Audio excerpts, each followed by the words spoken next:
Welcome to the Poetry Slam Finals with the Slam Poetry Club. My name is Adam Brunner, and I will be your host tonight.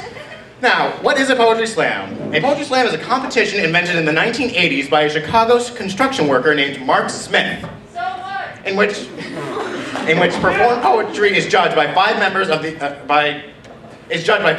audience. Five judges have been randomly selected and instructed to score the poets on a scale of 0 to 10 based on the poet's content, performance, and originality. Here are the rules. Each poem must be of the poet's own construction. Each poet gets 3 minutes plus a 10-second grace period to read one poem. If the poet goes over time, the points will be deducted from the total score. Judges, you don't have to worry about that. We will take care of that for you. The poet may not use props, costumes, or musical instruments. Of the scores the poet received from the 5 judges, we will drop the high and drop the low and add the middle 3 to give the poet a total score of 0 to 30. We all have jobs tonight. My job is to keep the show moving, to be completely fair to each poet coming on stage, and to make sure the rules are followed. Audience, your job is to be as responsive as possible. We have to have what we call a sacrificial poet. Oh, and I'm supposed to also say, oh, we're gonna spill some blood. We're not killing anybody. But what we are doing is we are allowing a poet to come up just to give our judges a bit of practice of listening to a poem, scoring it, holding it up, figuring out the system, all that good stuff. So, without further ado, I would like to introduce our first sacrificial poet tonight, Joanna.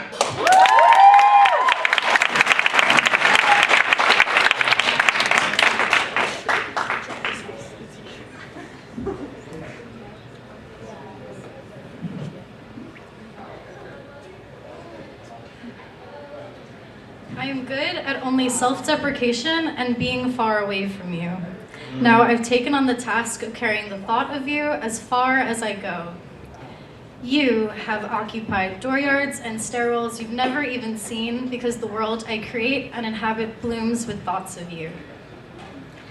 I have moved across maps in icy train cars and dingy buses, and through the power of window seats, I've infused the world I've seen with you. I am grateful for your thoughtless decision to crash and clang your way into late July when I was caught in a pattern of willing and aiding my own destruction with every poor decision hanging within reach that I can then take and work into myself over and over again. I am so thankful you interrupted that pattern. Now I can trace a few thousand-mile distance between us expanding with every second consumed on this bus, and I can't help but thinking of how easy it had once been to fall in love with the air bookended by our silhouettes. Soft curves and dips of noses and lips and nervous hands. I get caught up in how when you touch me, it feels like patterns exploding and collapsing in on themselves. I wish that feeling would inspire excitement and not just craving for it to be familiar. When I was 15, you decided to tell me that I was a beam of light, and you left your usual sarcasm back with whatever stupid thing you said before that. And now I am left carrying a 2-year-old letter with me at all times with your shaky heart monitor handwriting. And yes, it's bloated with words of love and anger, but I read every line as, I miss you. And I miss you too. And I wonder what the world looks like when we can get into much more healthy and compatible patterns, when the distance between us is small enough that I can get some clarity.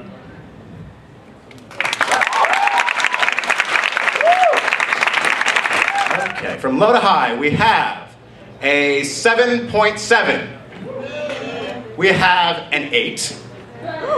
We have an 8. We have a 9.1. Oh, and we also have an 8.9 in the back. Okay. Giving us a total score of... What? 24.9. 24.9. Okay, so that was the show. Are we ready to get started with round 1? All right. For the first time, we're going to have all 10 competing poets come up and recite their work. Judges, it's your time to shine. Poets, it's your time to shine. Audience, it's also your time to shine. Yeah. Fuck yeah. Our first poet of the evening, Casey.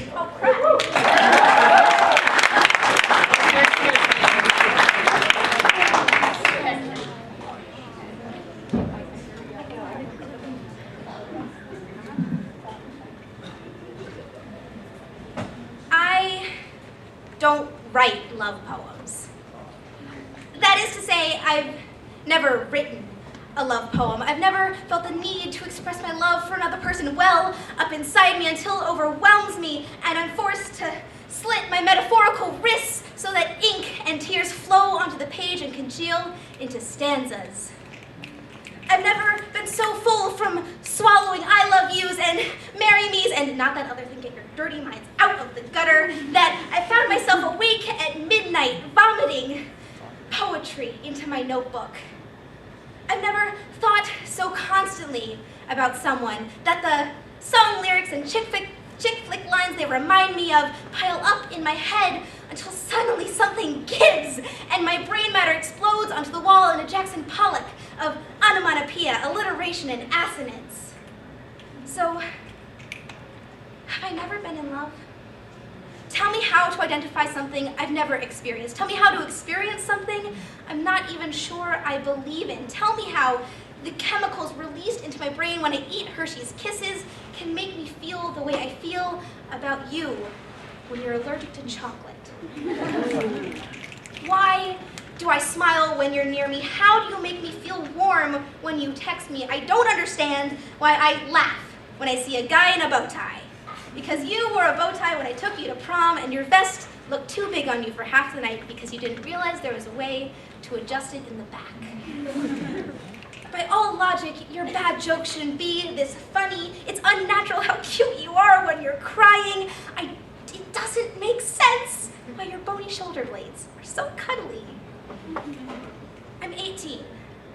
I have the rest of my life ahead of me, and you make me want to spend it with you. You make me want to settle down, get married, set up a retirement fund, have kids, move to the suburbs, set up a college fund, retire early, travel the world, watch a sunset in Paris, and die the day after you do because of my fatally broken heart. Because I think I might, maybe it's possible that I'm pretty sure I know I love you. Crap, I think I just wrote a love poem. From low to high, we have an 8.3, an 8.5, an 8.6, an 8.7, and a 9.3.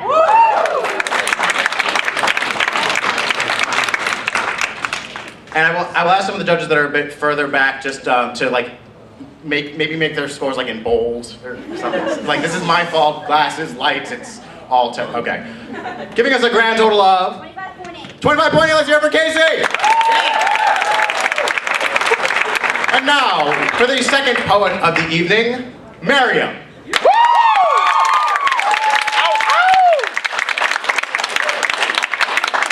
Don't be nice!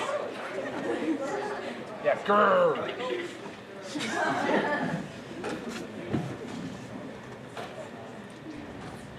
To the men who grab girls' butts in crowded bars,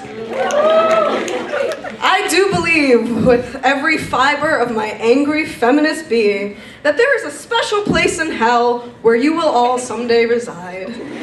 To all the men who wear snapbacks that read fresh with a $sign, who brag about how they were on their high school wrestling team, and who can shotgun a beer in just a minute, bro. There must be a room in hell for all of you to share together.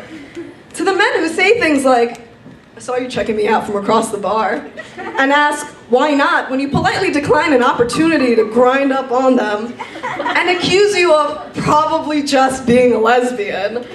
There is definitely a place in hell for all of you to rot in for a bro-filled eternity. And you, sir, with your infantile hands, grasping for something that will forever be out of your reach, well, aren't I just the lucky one to be the one you chose for the night? When my head whips back to yell at you after hearing the smack of your hand reverberate off my skin, I realize that the rant I just delivered will be forgotten the moment you finish that picture of Natty Light. Because you're already so used to hearing these rants that you stopped listening years ago. Desensitized to our desperate pleas to end the catcalling and to end the unsolicited dick pics and our scoffs when you tell us to make out with a female friend in proximity to us, you just see me as a crazy bitch at a bar. You simply stop caring. To the men who see us as blow-up dolls that they can misuse and abuse, who pass us around like blunts they just shared with their friends, who we see holding other girls' hands while our necks are still branded from the night before, to the men who enter bars and nightclubs as if they're shopping for something, regardless of whether or not it's on sale, who say I love you when they really just want to fuck you, who try to change the word no to a yes even after the black and blue bruises start staining the insides of our legs. I am so sorry that you were raised in a world that told you were entitled to a woman's body. Ow! I'm so sorry we failed to teach you otherwise, but not as sorry as I am for the women who have to put up with it. To the sons I hope to someday bear, may you remember that the first hands to handle you with love were a woman's. May you never take that for granted. From low to high, we have a 7.5. A 9.3,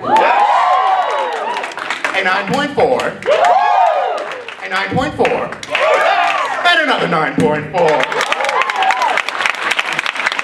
Giving us a grand total of 28.1. 28.1. Let's hear it for Marielle. Third poet of the evening. Give it up for Kayla.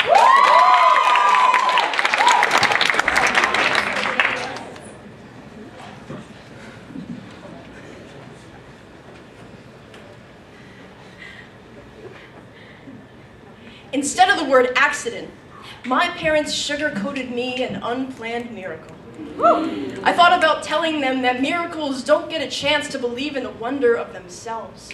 Miracles don't get a chance to look to the sky, searching for an alignment to make sense of their existence. They don't stop to ask God, why? They take it. It was meant to be this way.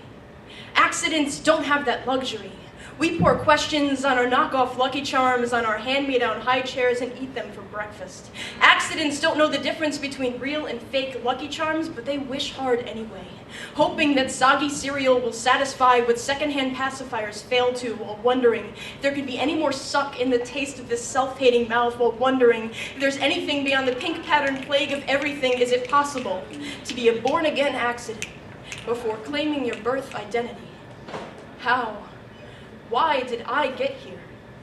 Why don't pictures of poverty look like picket fences in my memory? My 2-year-old accidental memory, the way my miracle molding mother painted them. Why does my father's I'm sorry not sound like sincerity in my 2-year-old accidental memory? Why does lying by example seem like flawed logic, even for young parents that believed in miracles? In my 12-year-old girl-boy queer question mark days, I answered questions that only long shorts, long hair, and baseball caps could ask.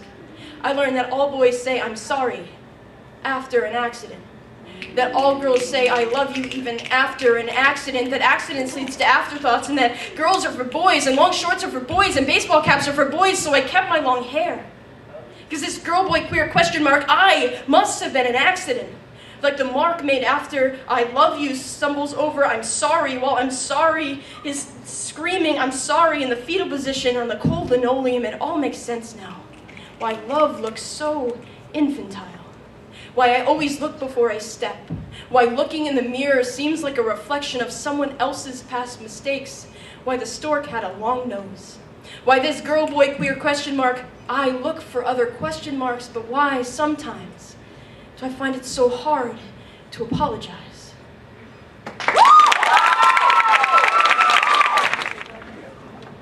From low to high, and judges, you're doing a great job now, I can see it, you're awesome. Low to high, we have a 7.9, an 8.7, a 9.0, a 9.4, and a 9.4! Giving us a grand total of 27.1. Yeah! Okay. Next up, the first of two Elis that will be performing this evening, Eli Swift.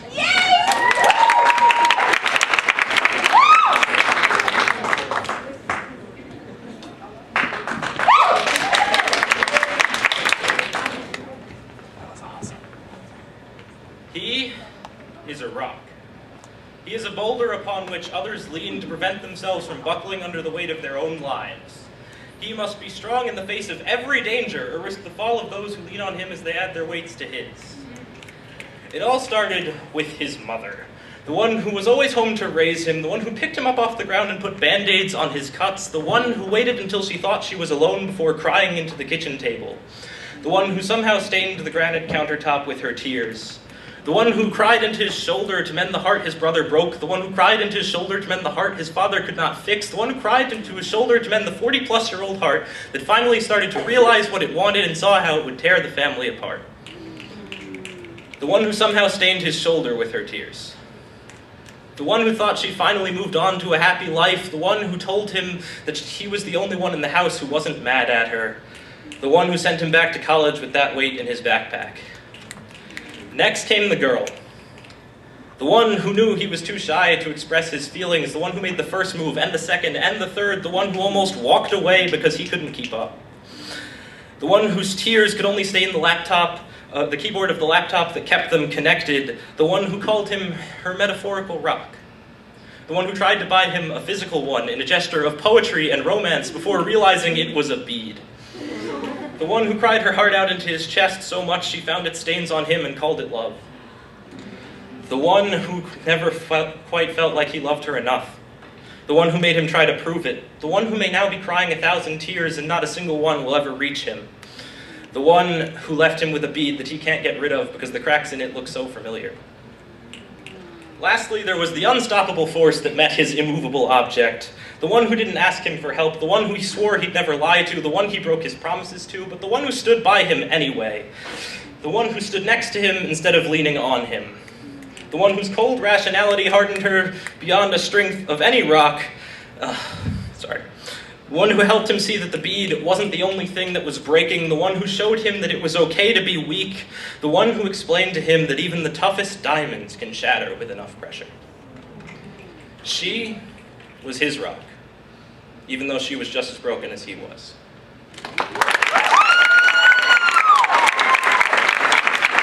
From low to high, we have a 7.9, an 8.3, an 8.9, a 9.1, and a 9.2. Giving us a grand total of 26.3. 26.3, let's hear for Eli Swift. And now, for the fifth poet, please give it up for Tom.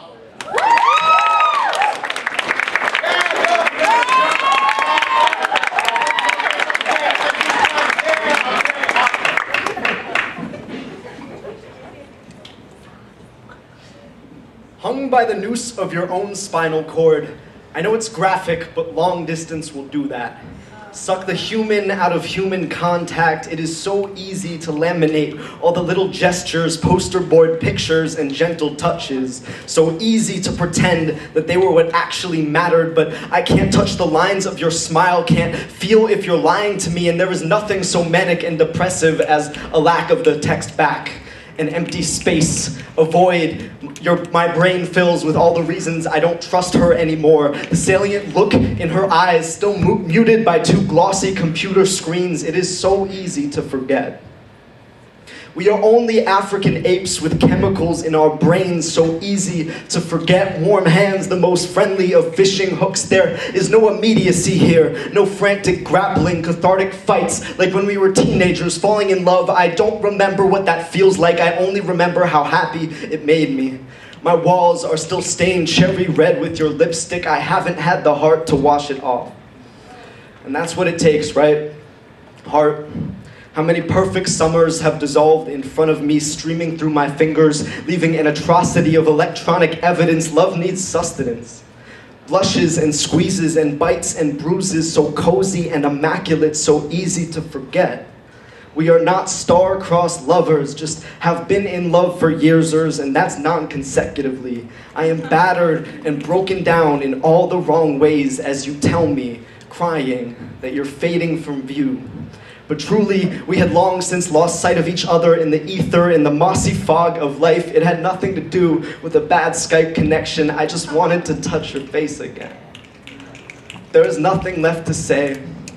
Nothing left to type, no head to kiss, no hands to hold, just old scars from fishing hooks and bruised gills, just trying to breathe on my own while swimming against some sort of ineffable cosmic tide, the same one that brought us together, I'd wager. As you sit there in a place I can't actually see, you don't wave, but I see my reflection in your eyes. My hands. I don't know what to do with my hands. It's so easy to forget.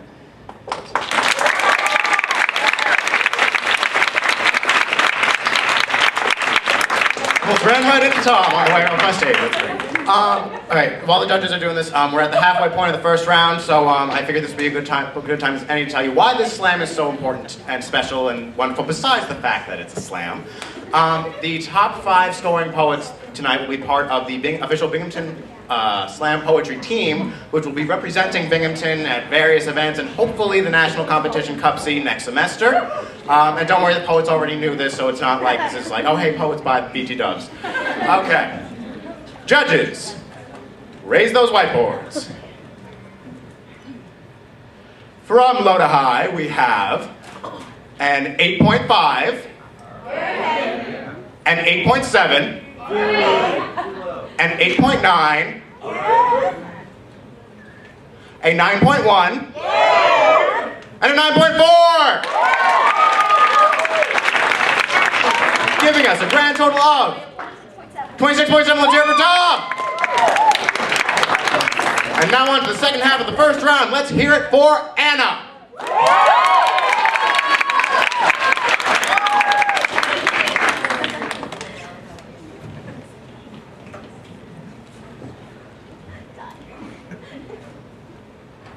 Sit like a lady, the counselor says to the girl in the sandbox, dress splayed out over her knees, parted so she can craft her castle more closely. We are at summer camp, damp and gleaming with some mixture of sweat, pool water, and ice pop juice. My camper does not notice her underwear. Printed with the Disney princess of the day is exposed. She only sees a sandcastle, smooths it over with the back of her shovel. She doesn't know what it means to sit like a lady, only knows how to sit like a 4-year-old girl, and that means opening her legs to make room for the beautiful castle she builds, the one she told me a princess would live in. The princess who sings songs my campers memorize and terrorize me with their renditions, spitting back hopes of marriage to princes from the playground tower. At school, someone will teach this girl to cross her legs for the class picture, to sit nicely, sit like a lady. Years from now, she will hear a friend talk about another girl complaining that she cannot keep her legs closed. Her name will be adorned with words like slut or whore. Some lever in my camper's mind will press down. The gears will clink against each other, a drawbridge lowered, and she will know. This girl is not a lady.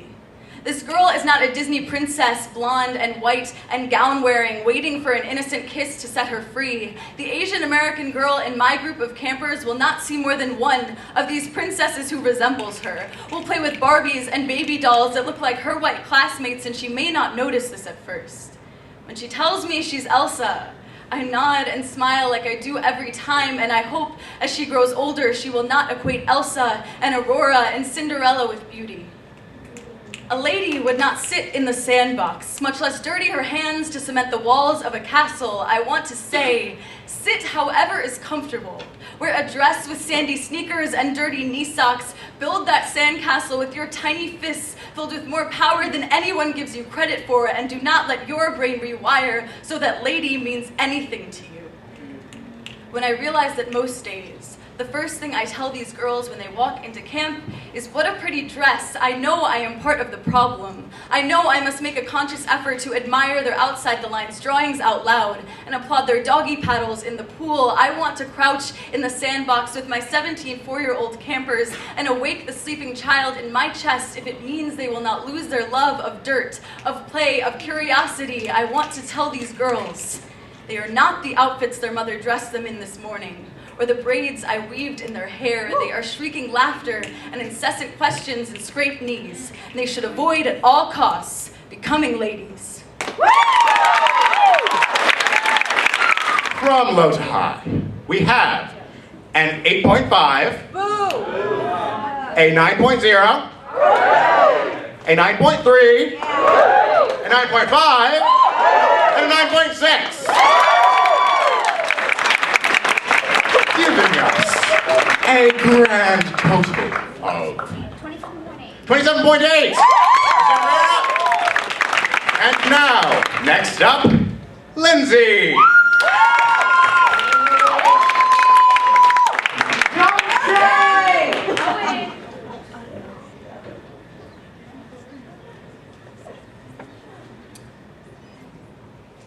Confession to my Binghamton Slam Poets.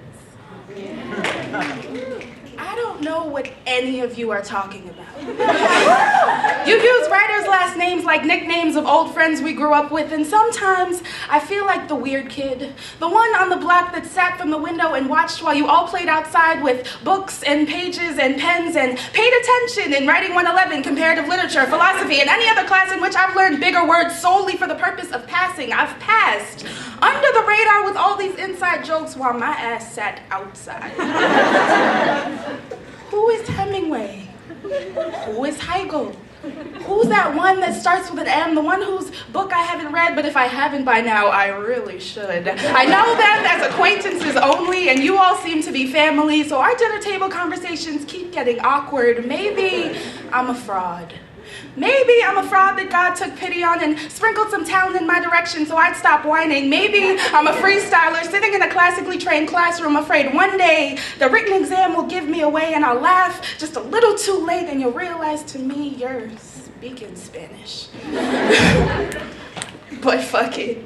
I'm still smiling and nodding and laughing, still writing and talking and clapping. I've learned sometimes life rhymes and sometimes it doesn't. Some is free verse, some haiku, and some sonnet. Some may call you pretentious and me ignorant, but who gives a shit, because we're good at this. My words may not always be flat enough for textbooks or smooth as coffee house conversation or a metacognitive existential translation, but I bet you're still listening.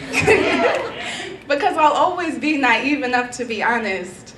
Honestly, I don't know what any of you guys are talking about.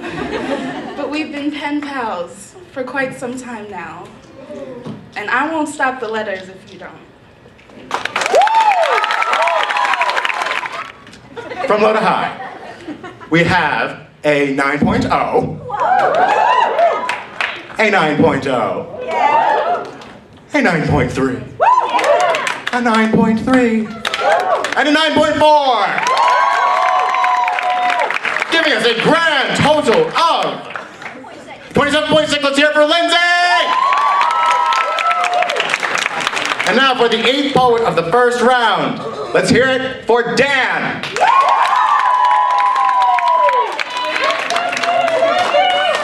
Tell them All the kings!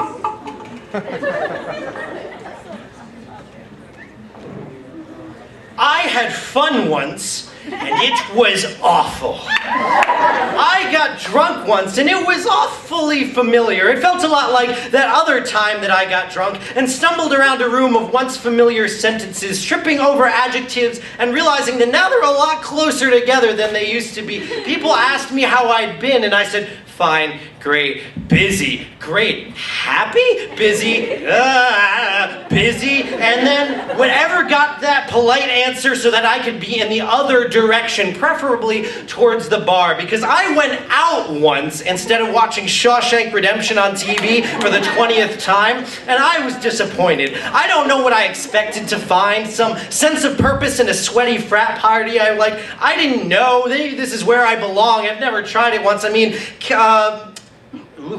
Funnels of beer seemed like a good idea from a scientific standpoint, and a great idea from a keg standpoint, so hey, maybe I'll have a good time. Maybe I'll meet someone nice. Maybe we'll all hold hands and sing in unison, "We don't hate our lives at all." But if for me, it would be like I'm in church at Christmas and I'd be mouthing the words because I don't know the names of the song.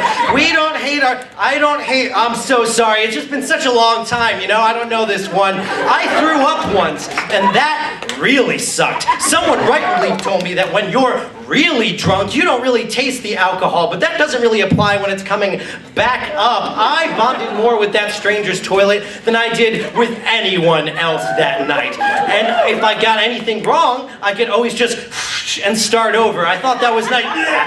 And start over. And start over. I woke up once, and I wasn't sober, but it was sobering. The sunlight creeping through strange blinds, the fraction of a second where you don't know where you are, and you feel like you could be anyone, but not in a liberating way, in a way that says you're interchangeable with every single other person in the world. You could have woken up as anyone, and it wouldn't really matter. You can fake your way through life the same way you faked your way through having a good time last night, trying to laugh just a little bit louder so that people that you're trying to laugh at hear that you're trying to laugh at them, and suddenly, I have a feeling this isn't the way that everyone spends their Friday night, or their New Year's Eve, or their lives. I mean, I walked home last night, and I had no one to call.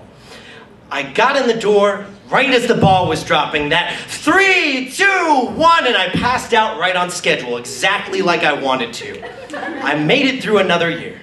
Free falling through a skyscraper of a year, past all the bad jokes, all the drinks, all the avoided eye contact that I used to fool people while I was on my staircase up, to convince myself to keep going, to remind myself I don't think I deserve fun, and then to get myself to jump. Yeah, I had fun once, and it was awful, because it was all I could think about.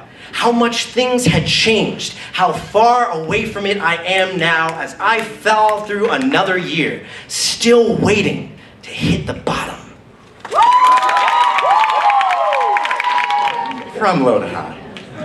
We have an 8.9, an 8.9, a 9.0, a 9.1, and a 9.6. Giving us a grand total of 27. Let's hear it for Jan.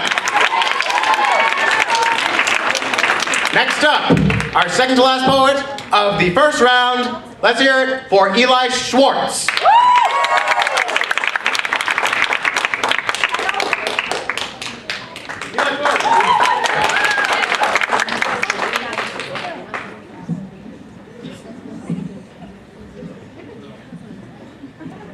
I'll just do it. Here's some rules. Stay above the influence and drive below the speed limit. Know your rights when you're left in a bad situation. Don't drink and drive. Don't text and drive. Don't drink and text, especially your ex. Stay in shape, but don't be a square. Keep your hands to yourself, but always have a firm handshake. Actions speak louder than words, unless you're a mime. Never give up on your dreams, unless it's your dream to be a failure. Help an old lady across the street, unless she's standing by a 6-lane highway. Don't burn your bridges, unless you're an arsonist. A penny saved is a penny earned, but it doesn't seem to make any sense. Try to get out of your comfort zone, but know you're always welcome to stay at mom and dad's for as long as you need. Don't be a dick, unless your name is Richard. It's good to break the ice, but it's bad to be swimming with the fishes. Think outside the box, but use your inside voice. Smoking cigarettes will kill you. That's close, but no cigar. Be down to earth, but shoot for the moon. Fight fire with fire, unless you're a firefighter, which would be bad. If you can't take the heat, get out of the kitchen. Once again, unless you're a firefighter. Go out on a limb and break a leg, but not at the same time. Buckle down, suit up, don't hit below the belt. Keep a card up your sleeve, wear your thinking cap, and put a sock in it. Swing for the fences, yet 3 strikes you're out, but the 3rd time's a charm. Don't judge a book by its cover. Judge it by the description on the back. You can't teach an old dog new tricks, and don't bark up the wrong tree. Try not to give a pharmacist a taste of his own medicine. Don't bite the hand that feeds you, but bite the bullet, assuming you don't bite off more than you can chew. It's not black and white when you black out and wake up with black and blues. It's a white lie that the grass is greener on the other side. It's a gray area if every cloud is a silver lining and provides a golden opportunity. Be the big cheese, but don't be cheesy. A souped up hot potato. Spice things up, but don't spill the beans. Be the cream of the crop and stay cool as a cucumber. Shooting the breeze and passing wind are not the same things. Cut to the chase. Chase what you love, but don't cut what you love. Haste makes waste. Don't cut and paste. Just paste the haste to save your place and waste the space. It takes two to tango, but it takes one to know one. Grab the bull by the horns, but don't have a cow. Keep things short and sweet. It's not over till it's over. From low to high, we have an 8.0, an 8.5, an 8.7, an 8.8, and another 8.8. Not for the poet, not for the scores, if you're feeling like disagreeing with the scores. There we go. Giving us a grand total of 26. Let's hear it for Eli Schwartz. Sorry, did I not? Sorry. Okay. Last poet of the first round. Let's hear it for Alyssa.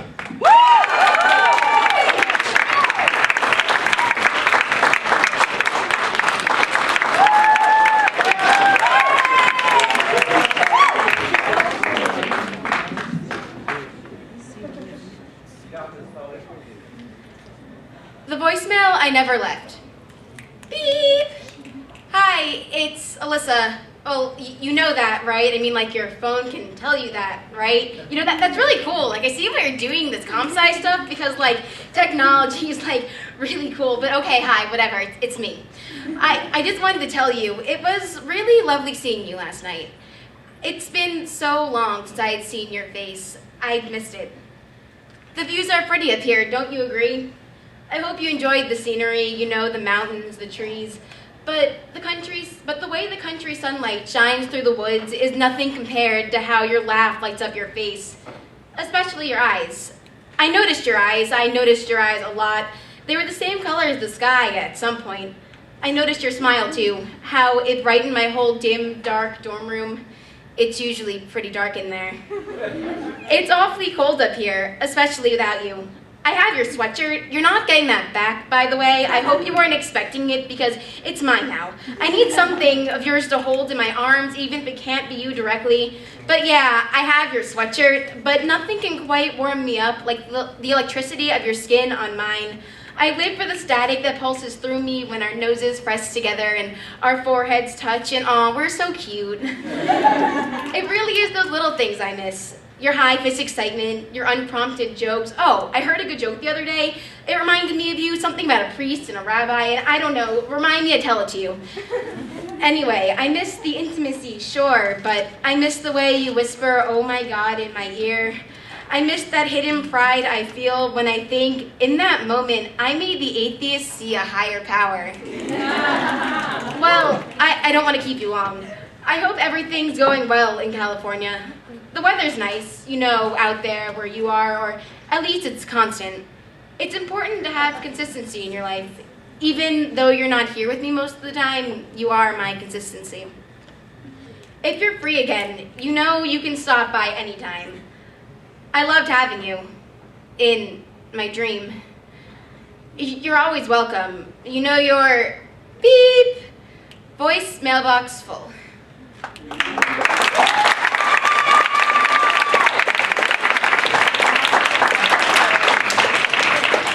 Okay, so as the judges tally up the final scores of round one, I would just like to let you guys know how the rest of the evening is going to be going. We are going to be having our next sacrificial poet up after I announce the scores, whatever. Meanwhile, we will be calculating who will be in round two. That will be the top 8 scored from this round. So, and then from there, we're going to have a short break, and then in round 3, we're going to have the top 3. I would just like to point out now that no matter who gets what scores, something as a member of the Binghamton Slam Poetry Club that I have really loved about being a member of this club is that the competition really doesn't matter. We're all here for poetry. It's about the poetry, the community. Yeah. Awesome. So no matter who gets in what place, just know that as always, to be very corny, the magic of poetry happened here tonight. And also, this is one night. Okay, judges, let's see those scores. From low to high, we have an 8.0. Okay. And an 8.0. Yeah. An 8.1. An 8.3. Yeah. And an 8.8. Giving us a grand total of 24.4. Let's hear it for Alyssa. Okay, and that brings us to the end of round one, which means it is... How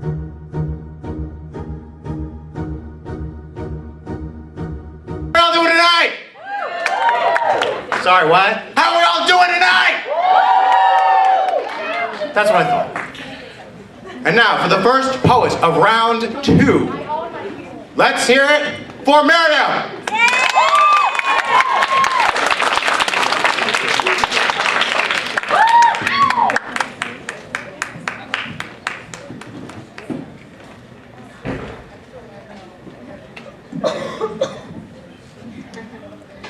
10 honest thoughts on being a brown girl living in a white world.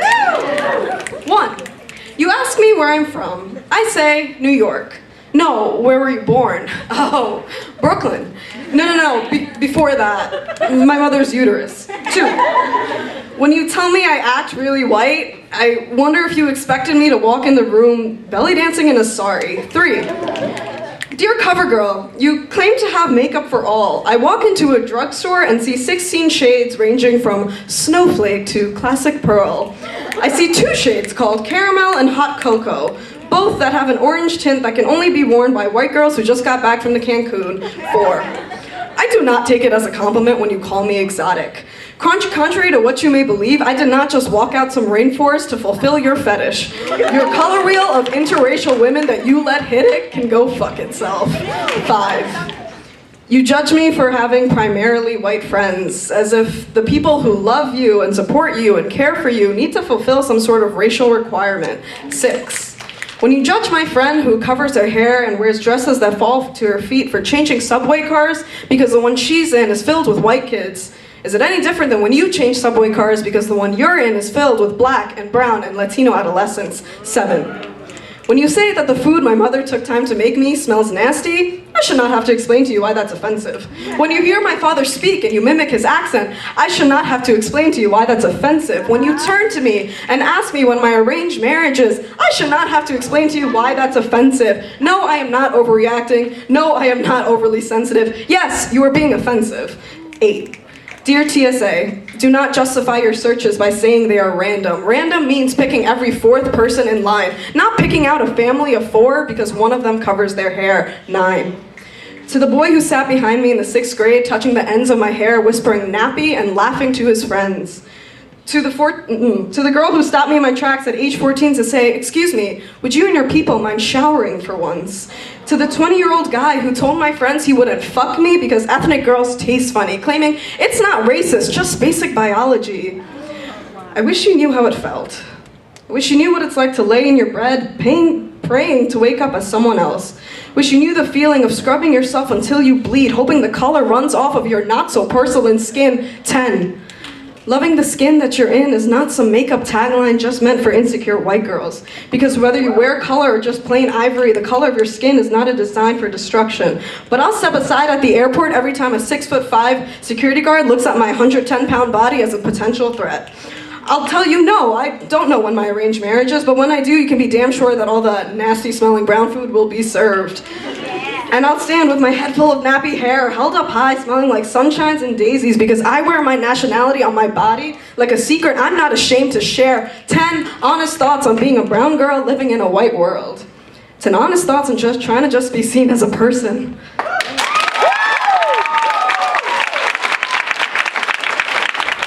From low to high, we have an 8.6. Oh, come on. A 9.2, Still too low. a 9.4, a 9.6, and a 9.8. course, and giving us a grand total of 28.2. 28.2. Let's hear from Mara. Next up, poet number 2 of round number 2. Give it up for Anna.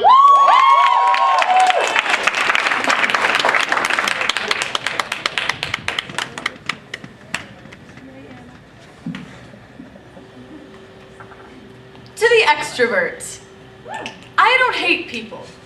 I hate when you point out I'm being quiet, when I am digging tunnels and carving valleys in my head. I will excavate them with you when I am ready, with a flashlight on my forehead beaming into your eyes, and yours will illuminate the transparent skin of me. Talking is not the only way to fill a room with mountains, and silences are not just deserts. The absence of language can be as beautiful as its presence, and words to me are gifts. My silence does not mean I'm not thinking. In fact, it means the opposite, so I wonder what your endless prattle means. I feel like the peak, the view over ant people and tiny homes when we pore over books across the room from one another. Like you do when I cling to your side at a party, shouting over beats that pulse through my bones, vibrate the sensitive cells and atoms until my very anatomy tells me to go. And I don't hate talking. Not all of it at least, but the small talk made of small words with small people, I hate that. I would rather take 1 or 2 of you into a cabin with fire snapping to the beats of our words and talk from our yellow marrow and the purple in our veins, not just the sallow surfaces of our skin. I want to whisper. I want to be so close that you can hear the vibration of my vocal cords composing a symphony. I want you to listen, not just gloss over my words and let them graze your neurons, but really listen. Pour over my words with a magnifying glass and let the sun burn them into your skull. Study the curves and dashes, hear anger in the strikes of my T's and calm in the hills of my M's. I don't even hate my label, introvert. Not in action, but internal. Not incompetent, but inquisitive. Not incurable, but inspired. Not inferior, but infinite. And I am not an extrovert, maybe not excitable, exhibitionist, exposed, or extreme, but I do not need to be converted. I don't hate people, and I'm not angry if I don't have a smile constantly carved into my cheeks. I do not practice the art of polite chatter or the waltz of working a room. I choose to let my words ribbon from my mouth slowly like smoke, not steam out like your hot air filling a balloon of acquaintances. So, extrovert, I hope we can be friends, but I will not study your dogma.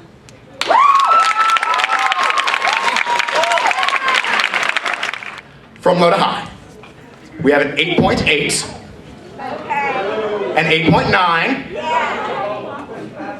a 9.2, a 9.6, and a 9.7, giving us a grand total of 27.7. Let's do it for Anna!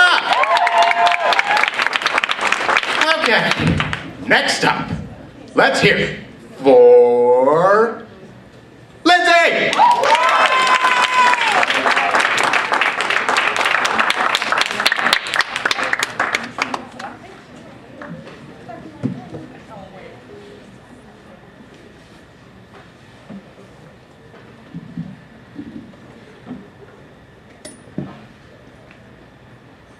It was summer, and it took me a week to learn his name, because he came just like the last one, and I was afraid of getting too attached again, of investing so much of my stomach and chest in him, of learning the details of how he came to be, and then taking his absence personally. I wasn't ready, because too many have stood in his place before, and I am so tired of opening up about men that can't stay. I was afraid of how he'd make me feel selfishly, then more afraid of how so many would be so proud of me, quiet and obedient in the face of revolution. It's fall now. Michael Brown was 18 when he was gunned down in Ferguson, Missouri. I peeled back the headlines months ago, called him my neighbor, because no, I didn't know him, but I pictured him normal. Somebody's son or big brother or favorite cousin. He meant something to someone, and now he's gone with the rest of them, resting in pieces. No rest in the kingdom. They stuck their knives back into this wound and twisted, and it started an uprising. A war we're still fighting, no matter how badly they want us to forget or how easily we actually did until fall came with no convictions and we broke the glass on the trophies in their collection. Trayvon Martin, Eric Garner, John Crawford, Sean Bell, the men we've loved and lost and learned to live without, and I can never get this fucking poem up to date because they're killing us faster than I can write it all down. Hands up, head down, mouth shut, and pride in front of you. We've had so many breakups. On asphalt aisles, I'm left waiting at the end of the nights before our weddings, on the walks to our homes with company or alone. I'll keep waiting up for you because I am so tired of being tired. We're wide awake now.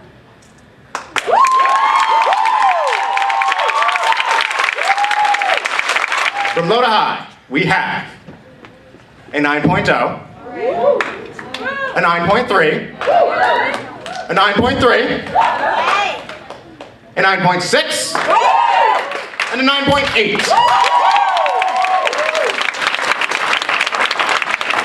Giving us a grand total of 28.2. Let's hear it for Lindsay. Breaking my paper towel out again. Okay. So, for our fourth poet of round 2, let's hear it for Kayla.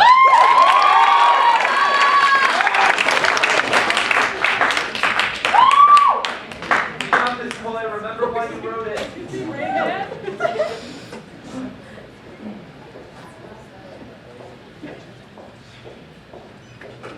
New document. A note to be deleted later. Enter. If you were like me, hands are sexual organs. Enter. Her palms were always filled with fiction. Tab. If you are like me, hands might be sexual monsters. Enter tab. His hands were always filled with fiction. Enter tab. His palms always seemed to have cracks in them. Enter her fingers. Fumbled over Bukowski, over paintbrushes, over midnight coffee. Tab. His fingers never really fumbled. Firm, delete. Coercive, delete. Aggression was his everything. Enter. I writhe with her fingers inside. Tab. I've lied about the number of times I let his delete. Enter. In her palms, I have found a lifeline. Enter. I could find her hands in the dark. Tab. His hands always came in the dark. Enter. Tab. His hands. Delete his lies. Delete. He built my home. Enter. In her arms, I am building myself a new temple. Tab. His hands. Delete because he broke my home. Enter. There are no safe spaces when a prison is built in your own bedroom.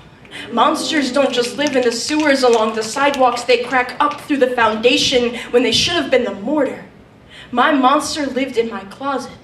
For years, I'm left to wonder if I chose these gay hands out of fear. Trapped between the margins, her hands were the only thing I thought I had left, and sometimes they don't even feel right because this story was written in the cracked lines of the wrong hand column.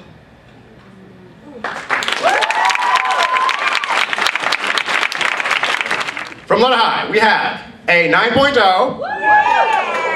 a 9.1, a 9.1, a 9.4, and a 9.6. Giving us a grand total of 27 point, what? 6. Let's hear it for Kayla.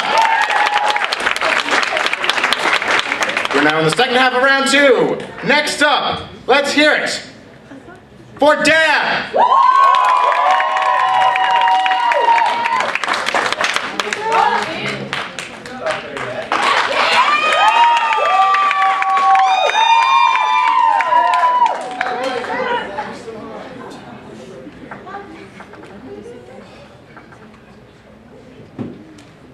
My body is an apartment that I can barely afford. Because of the location. An entire world of possibilities at my calloused fingertips. Anything accessible in any multiple of my footsteps. Lights always shining right outside my doorstep. Cars always barreling along the highway to remind me that I'm not alone. I have to remember that this is worth it. There are so many people who want what I have. One bedroom is fine. All I have to do is learn to live with myself. I pay my rent in late night living room talks and the surprise of a sunrise after no sleep nights laughing.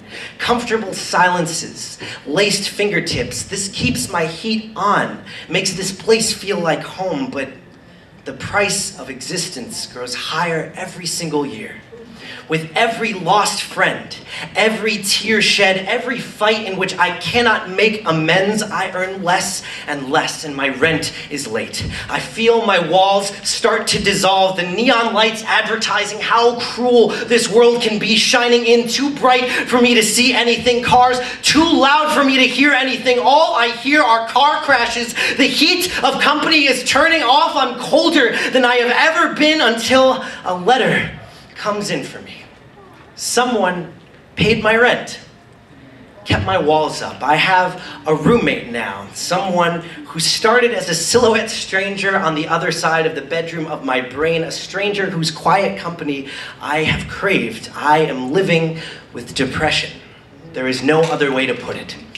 He keeps my walls up and everyone else out. He tells me he is the only friend who can stand these close quarters, and he seems to be spreading out more of his stuff every single week until I have no space for anything that reminds me of me. I need to keep throwing away new memories. I tell myself I only have space for the same old routine. I have a roommate, and he makes my friends uncomfortable.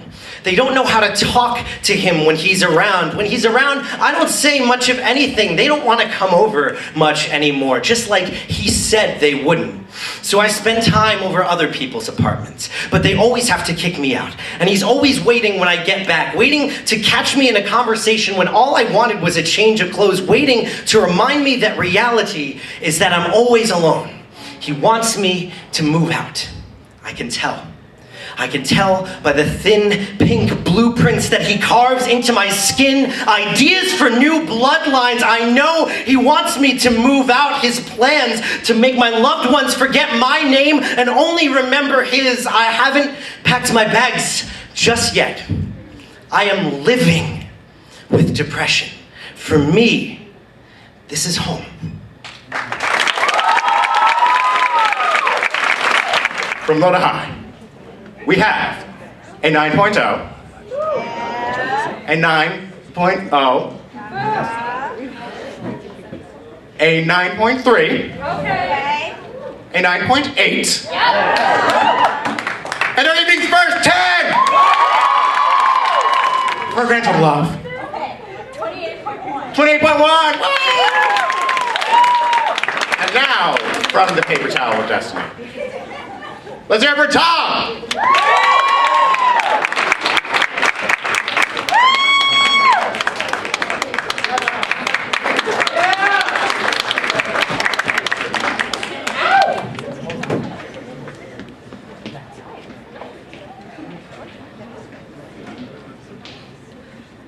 The coolest I have ever been was at my first real concert. 8th grade. Mos Def and Talib Kweli are Black Star at the Nokia Theater in Times Square. When I went to the bathroom, a man asked me if I'd gone with... I'm sorry, I can't read my paper with the lights up here. It's like going right... Thank you. Yeah. Let's start over. The coolest I have ever been was at my first real concert. 8th grade, Mos Def and Talib Kweli are Black Star at the Nokia Theater in Times Square. When I went to the bathroom, a man asked me if my parents had brought me, and when I said I'd gone with a friend, he informed me, and I quote, "Wow, you have really good taste in music, man." He sounded like he knew what he was talking about. I then cowered in the back and vibed out with shaky leg Bambi gracelessness. It was impressively hip. In high school, I played baseball on the school team and played poetry with kids from downtown. I was not comfortable with either sect knowing about the other. I walked with a cocky stagger in my step. It looked ridiculous, like someone had beat up a question mark. The point is here, we are all contradictions. All take cues from others. We've constructed ourselves from mishmashed pieces of the hip kids in our peripheral vision, a collage of pop culture's platonic ideals. We do not understand ourselves. And so, knowing this, I have a confession to make. I'm here to tell you, without a trace of smirk or wink or shuffle-footed irony in the guise of indecision, that Kanye West is my spirit guide. Yes, Kanye. That apotheosis of rap genius, grin starkly diamond-studded like graffiti on the Sistine Chapel, first kid to rock a Benz and a backpack, tells us he is a god and that it terrifies him that we put him there. But fuck it, if you build it, they will come and come and come on. Please, tell me another musician who'd put Chief Keef and an auto-tuned Justin Vernon on the same chorus. The man is a walking contradiction, and in that, he is all of us.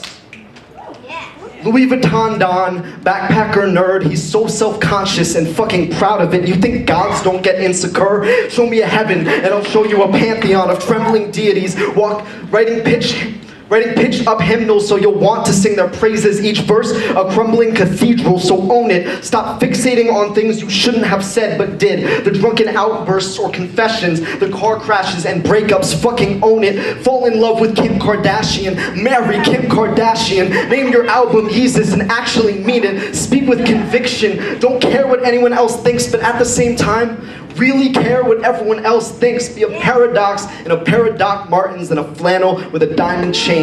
Be confusing. Life is a beautiful, dark, twisted fantasy. It is contradictory. Pitchfork would give it a 10.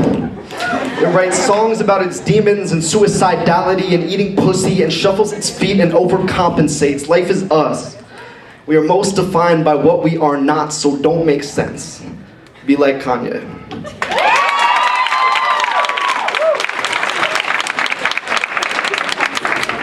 From Lotta High, we have a 8.5. We have a 9.3. We have a 9.4. 9.5.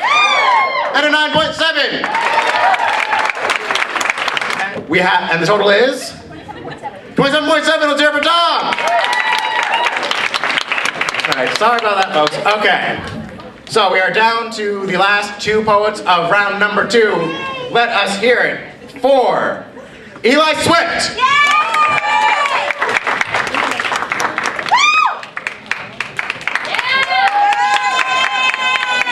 I believe in you.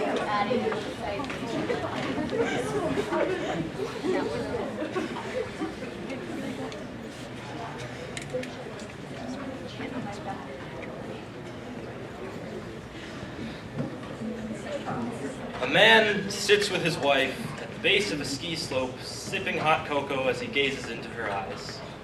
She looks off to the distance, at first to the lush evergreens dotting the snowy landscape, then to their 2 sons riding up the ski lift together for the first time. A large, majestic bird flies into the scene to complete the beauty of the moment. That is, until they realized that what they thought was a bird was actually their 7-year-old son falling from the high lift and disappearing into a puff of snow. See, life likes to knock you down. When you think you're on your way to the top, you think you're going up, but then you just drop, and as quick as it started, it comes to a stop. You hit the ground with an ungraceful plop, and you hear a very unsettling pop, as your bones aren't the only thing that break. But that's not the end. See, life is gonna knock you down. It's a fact. It's completely unavoidable. You may as well brace for impact, because it's coming whether you like it or not. You can't live your life afraid of the fall. Standing at the precipice of a mountain doesn't make you tall. At least if you move past it, you wouldn't feel small by comparison. There will never be such a height that the fall leaves you without even a slight chance of survival. Broken bones or broken hearts, dismembered feelings or dismembered limbs, there is not a wound that you can be left with that time can't heal eventually. So, jump off the mountain, fall from the ski lift, and when all is said and done, dust yourself off and walk away. That's what the son did, and I think I turned out okay.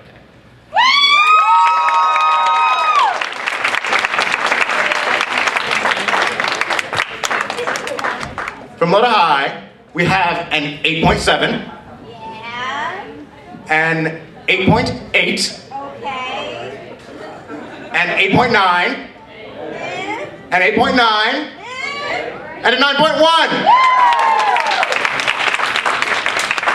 Giving us a grand total of 26.6. 26.6, let's hear it.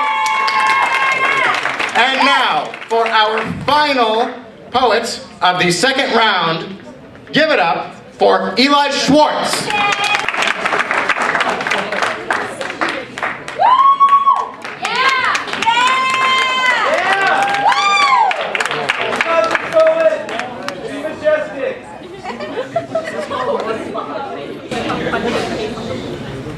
I want to be rich. No, I'm not talking about getting a name change, but if you want to play that name game, I seem to like bills. Currently, I feel like I'm not getting enough currency, but one day it will be flowing like a currency. I'm banking on the fact for the ability to call my shots like I'm banking off the backboard. The rappers, the scholars, the actors, the ballers have their minds on their wallet and eyes on the dollars. I want to make more profits than God, reap more green than if I was selling sod. And it's not that I'm materialistic, but money takes life and makes it easy to live it. With money, you can do anything. Without a cent, you can't pay the rent. If you don't have the fare, you ain't getting there. A car or a house requires amounts of money you put into savings accounts. Yes, it's an interest in interest, stocks, bonds, and funds, and the numbers ranging from millions to ones. I don't want to play into a stereotype, but I want to afford that stereo's price. Every time I open my wallet, I want to say, hello, Mr. President. But wouldn't we all? There's no such thing as a money tree, and if there ever was, the last seed was lost in the Garden of Eden when Adam and Eve discovered greed. And if you think there's gotta be an easy way to get that paper, I'm telling you the lottery's odds are never in your favor. I understand that it takes hard work and patience, but I'm willing to go forth and make it. It takes change to make change. It's called a minimum wage for a reason. Even a stick with minimum wage for a reason, and it can only get better from there. Stick with it and see. Even Drake started from the bottom, or so he said. Nevertheless, if it's money I seek, I'll work through the week and work till I'm weak. It's worth it, you see. When I have all this money, and I don't have the time to spend it with the people I love, and I find that I missed out on life with my mind on the cash, regretting, forgetting all that is past. Caring just about the money is binding. Having dollar signs for eyes is actually blinding. I keep finding the more time I think of chasing the fantasies is just wasting my time, and I need to start facing the truth. If I gain value, I might lose my values, and that would be a damn shame. I want to have it figured out. No, not figuratively. A wife with a nice figure, a daughter I can watch do figure eights on an ice rink, a son who I can help figure out his math homework. Yeah, that's the 6 figures I'd rather have in my future. And despite T.I.'s proverb, I will still talk to you if it ain't about the money. Because if I'm by myself in a Benz, I'd much rather ride with family and friends. I won't pretend I don't know. But you really can't do anything with money. But I guess it couldn't hurt. From low to high, we have an 8.1, an 8.9, a 9.0, a 9.0, and a 9.3. Giving us a grand total of 26.9. Let's hear it for Eli Schwartz. Let's also hear it for all of the amazing poetry that we have heard in both round 1 and round 2. Speaking of amazing poetry, we have here a very special friend of the Binghamton Slam Poetry Club. While the places are calculated for round 3, he is part of the Slam Poetry scene. We love him very much. Please, everybody, give a very warm Binghamton welcome to Brian.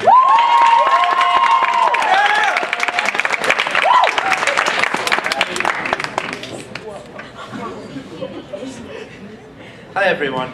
Thank you, Adam. You guys are really awesome, by the way. I can say that because I don't have a 3-minute timer. I was just editing this over there, so it might be broken. I didn't proofread it. The divine mythology of the everyday. There's a cat that sits on my driveway. It has green eyes and black stripes, and you wouldn't know from looking at it. But that cat is an angel. The cat stares, unmoving, as I pull up the driveway toward it because it knows that I can't cause it harm. Or if it's further down the driveway when I return home, it bounds off into the brush, not because it fears my car, no. It moves because it has spotted a demon wrapped in bluebird feathers or groundhog fur. I do not know if the cat is male or female, so I've decided that the cat is neither. Sex is an attribute of sexually reproducing organisms, but angels don't grow that way. Angels are each hand-built from the embers of stars that burnt out before Earth formed. When you peer upward through your $1 million observatory into the far depths of distant galaxies, your eye sees the light that was shed by the cat before it was given to protect this domain. Once, a woman on the subway smiled at me. A stranger. She smiled at me like I mattered, and I didn't know this at the time, but that woman is God. And that smile was given to me as a gift because she knew the way it would echo in my memory, spill from my lips like tea sloshing from a full cup as I hurry from day to day. I've been in churches and prayer circles, but that smile is the closest I have ever come to the divine. These stories, these holy, sacred, special, set-apart, completely made-up stories are the only skin I have left against the cold fact that we are all atoms. That atoms are indifferent. That we are indifferent. That we are drops of water on a bit of star scum at the edge of one of 100 billion somewheres. When I die, wait. In a few billion years, the sun will swallow my ashes. She will grow small and dark. We will all be angels. I will have green eyes and black stripes. I will protect your home.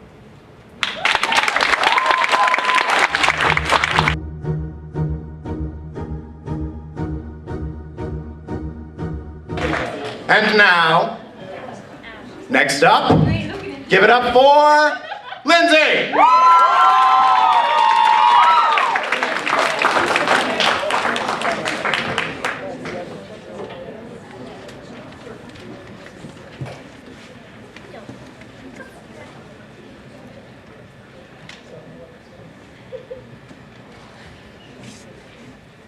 Daddy, I love you, and I know you're sad.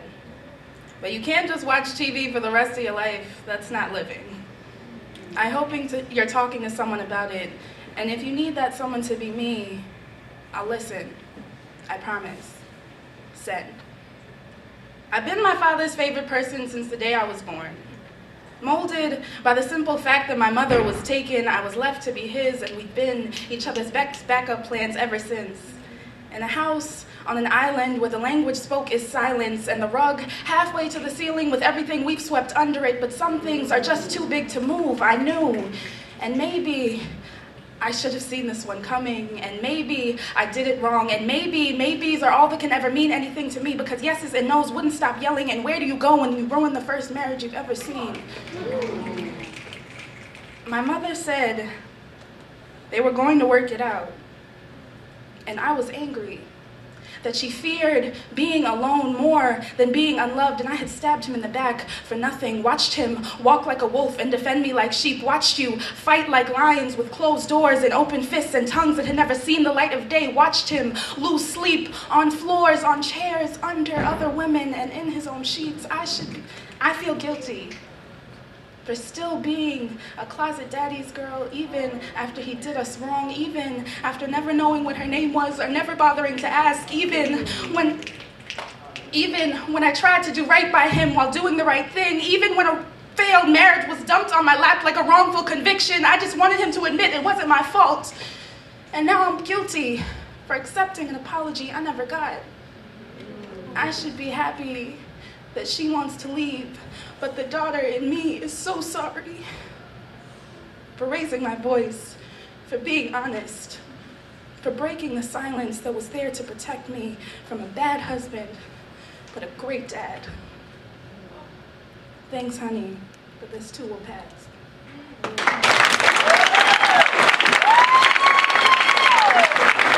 From Lodi High, we have a 9.3, a 9.3, a 9.7, a 9.9, and another 9.9.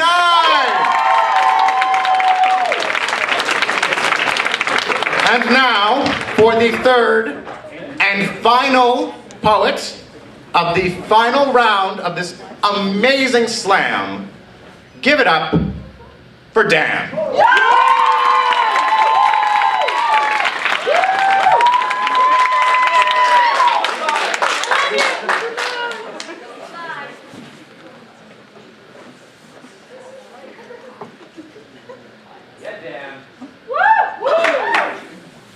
Yesterday, I told a stranger that you were my girlfriend, which was a lie.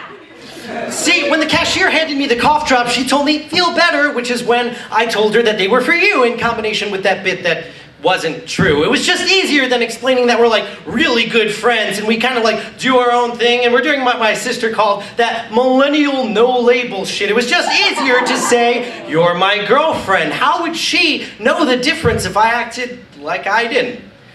It's not even the first time that this has happened. A friend once introduced me once as your boyfriend and you weren't around, so I didn't correct them, and my friends all assume that we're dating. I mean, look at all those links that we're sharing on Facebook. Yo, those songs you've been posting are mad cute, man. Don't act like you don't know. Who is she? Who is she? Our Craigslist profiles are public, so they're on display for our friends and family to check them out and then say they give their approval. But I couldn't just say to that cashier, you were my friend. I'm catching your cold. I feel that same scratching that you have in the back of my own throat, but I'm stifling all my coughs. I don't want you to be afraid to keep asking me to come over. I don't want you to think that we're just passing sickness back and forth. I don't feel sick. I do have this itch, and I'm only buying cough drops for one of us. I want to feel my fever rise, until my brain is boiling like a tea kettle and I'm whistling what I wish we were. I want my throat to be so hoarse and I still want a Christian Bale Batman to everybody that, she's my girlfriend. I want to be sick. In high school, all I wanted was an excuse to stay in bed, to miss my classes, to kiss each other's forehead and check for fevers. I wanted to go through all the motions, but I didn't want any of the feelings.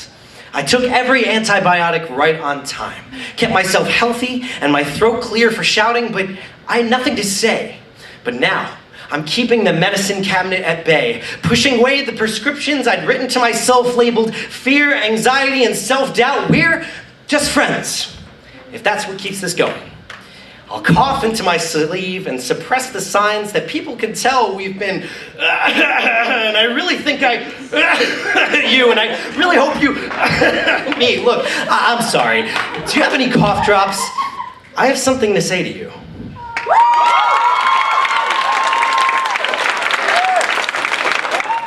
From low to high, we have a 9.1, a 9.4, a 9.6, a 9.8, another 9.8. So if you'll just give me 1 second to talk amongst yourselves, I'm going to get the paper, I'll be right back.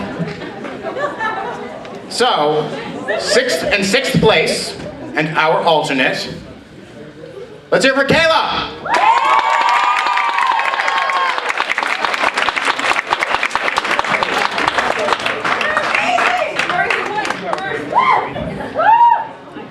In 5th place, we have Tom.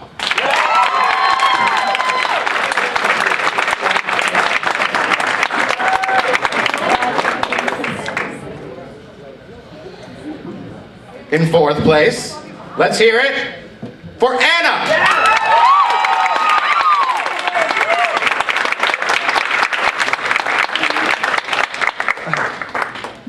In 3rd place, let's hear it for Miriam.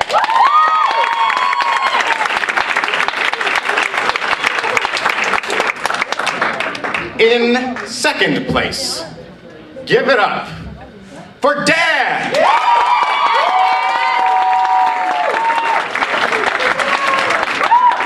Which means that the winner is a girl who I met when she was very nervous before her first slam. She was crying, but now she's coming in 1st place. Let's hear it for Lindsay.